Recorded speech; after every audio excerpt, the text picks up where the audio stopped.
Halo sahabat teknik, bertemu lagi dengan saya Dimas Setiawan, NIM 2013 010 117, kelas 1D karyawan, Prodi Teknik Mesin, Fakultas Teknik, Universitas Nusantara PGRI Kediri. Di sini saya akan menjelaskan bagaimana prinsip kerja dongkrak hidrolik dalam kehidupan sehari-hari. So, tanpa menunggu lebih lama lagi, yuk cek videonya sekarang. Get it when I get back.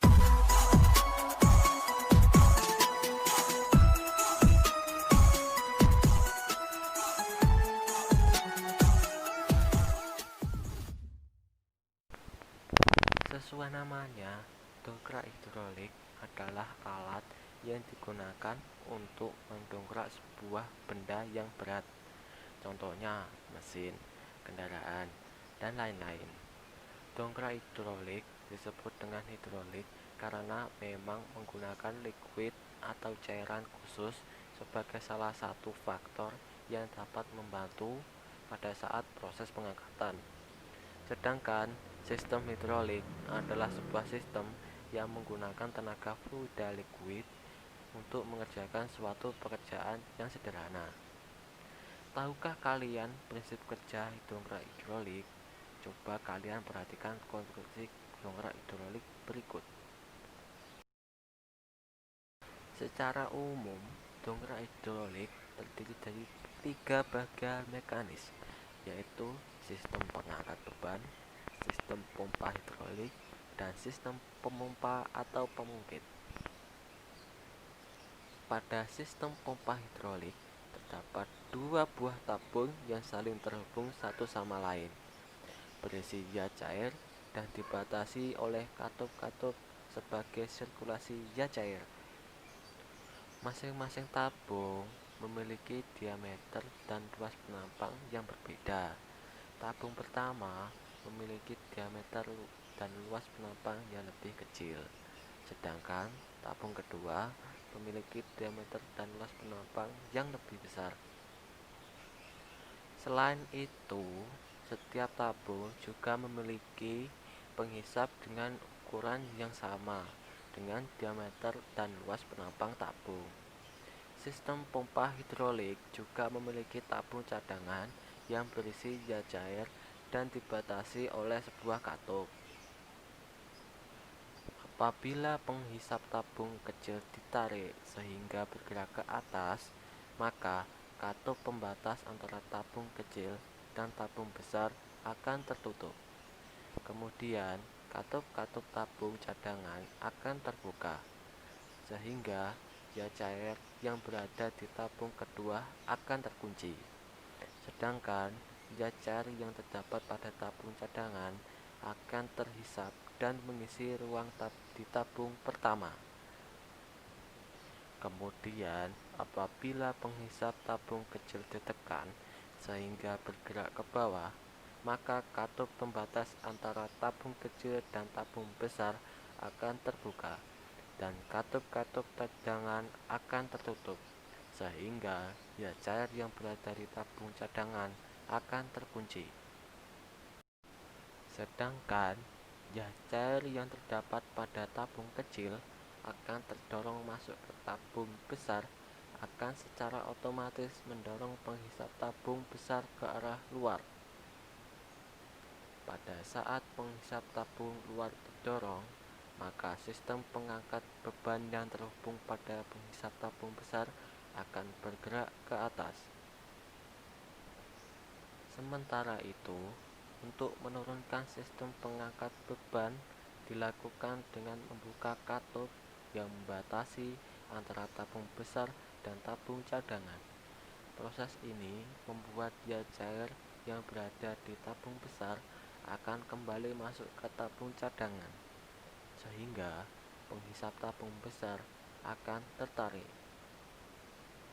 Prinsip kerja dongkrak hidrolik cukup sederhana dan didasari pada hukum Pascal. Hukum Pascal menyatakan bahwa tekanan yang diberikan zat cair dalam ruang tertutup diteruskan ke segala arah dengan sama besar. Masih ingatkah kalian dengan percobaan hukum Pascal? Pada percobaan sederhana, hukum Pascal diperlihatkan bahwa tekanan pada tabung kecil atau P1 sama dengan tekanan tabung besar atau P2.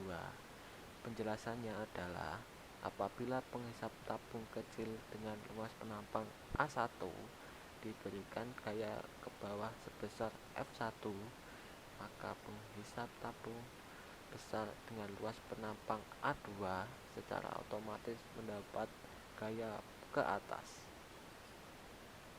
Sekarang kita masuk ke dalam cara menggunakan dongkrak hidrolik pada mobil. Cukup mudah untuk sekarang ini. Sudah jauh lebih mudah menerapkan cara kerja dongkrak hidrolik pada kendaraan bermotor, khususnya mobil. Hal ini dikarenakan letak posisi titik tumpu pemasangan dongkrak sudah ditentukan letaknya. Bahkan, titik tumpu ini sudah disesuaikan dengan kepala tumpuan dongkrak hidrolik agar pas dan mudah digeser. Namun, satu hal penting yang perlu diperhatikan, cara kerja dongkrak hidrolik ini hanya untuk mengangkat satu sisi ban mobil saja, jadi tidak bisa dipakai untuk mengangkat roda mobil dengan cara meletakkannya di bagian tengah kendaraan. Kemudian, saat Anda memasangkannya ke mobil, pastikan peletakan bagian belakang berada di chassis mobil, sementara bagian depan pada arm mobil. Keunggulan menggunakan dongkrak hidrolik bukan hanya untuk mengangkat bagian ban mobil saat akan dilakukan perbaikan maupun pergantian. Dongkrak hidrolik sebenarnya juga bisa dipakai untuk pekerjaan lainnya, misalnya pada industri perkapalan, pabrik besar, pembangunan jembatan, dan sebagainya. Umumnya, dongkrak hidrolik ini memang dipakai untuk membantu mengangkat benda berat agar lebih hemat tenaga manusia. Keuntungan memakai dongkrak hidrolik ini di beberapa industri antara lain adalah ukuran alat yang relatif lebih kecil, sehingga mudah dapat dalam penyimpanan, harga lebih relatif terjangkau, dan mobilitas tinggi, karena memang beberapa model dongkrak hidrolik dibekali roda yang memudahkan pergerakannya.